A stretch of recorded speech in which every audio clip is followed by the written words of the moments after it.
dans le monde et même au Togo ici. Mais nous voyons souvent que les critères de sélection ont tendance à discriminer les femmes qui ont un peu de chair. Donc nous voulons passer par ce concours pour redonner cette valeur-là à la femme ronde togolaise. C'est-à-dire ne pas les laisser en marge des concours de beauté qui s'organisent à travers le monde.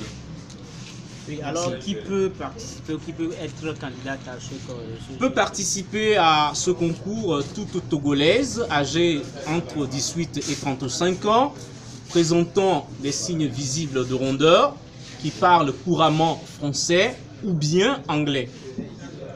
La finale, c'est quand et combien de candidates seront sur la scène? Alors, à la finale, nous aurons 10 candidates et ça aura lieu le 5 décembre 2015 au Grand Rex de Lomé. Est-ce qu'il a une similitude? La seule similitude que je peux dire entre Miss Nana Benz et Miss Ronde Togo, c'est que nous traitons tous de la femme ronde. Mais Miss Ronde Togo est très différent de Miss Nana Benz. Notre concept, nous avons voulu que ce soit un concept national. C'est-à-dire, pour cette édition, vous allez voir, nous allons choisir les candidats juste à Lomé, mais avec les prochaines éditions, nous allons l'étendre sur le plan national, ce qui n'a pas été le cas avec Miss Nana Benz, qui n'est plus d'ailleurs organisée depuis 2008.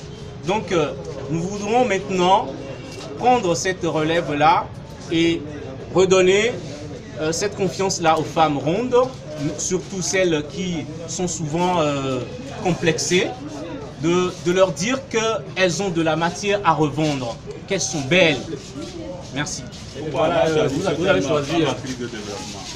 Femme actrice de développement parce que nous remarquons, si nous circulons dans la ville, que les femmes togolaises sont des femmes battantes. Elles contribuent énormément à l'économie nationale. Nous les voyons dans les marchés, nous les voyons prendre des produits qu'elles mettent sur la tête et se promènent dans les rues et qu'elles vendent. Et cela apporte beaucoup à l'entretien de la famille. Donc elles ne laissent pas les charges de la famille sur leur mari. Elles sont des femmes battantes et de là, elles contribuent énormément à l'économie nationale. Aujourd'hui, c'est le 31 juillet, journée de la femme africaine. Une simple coïncidence avec votre lancement? Ça n'a pas du tout été une simple coïncidence parce que